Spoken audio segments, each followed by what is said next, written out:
Another day, another vlog, another reason to be thankful for. Hey guys! For today's ulam nga pala ay nagluto ang tiyuhin ko ng adobong pusit. Actually, mas gusto ko talaga ito gawing calamares, pero dahil nga hindi naman ako yung tagaluto ay wala tayong no choice ngayong araw.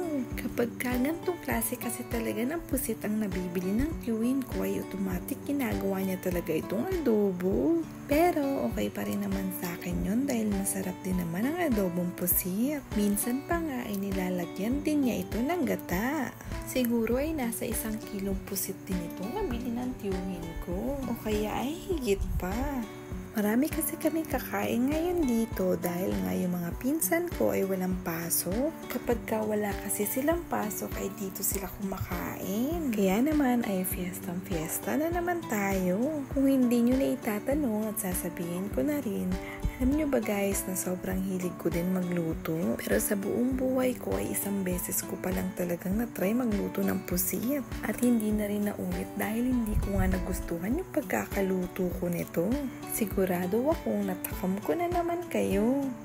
O siya, hanggang dito na lang muna. Mabalos sa panonood.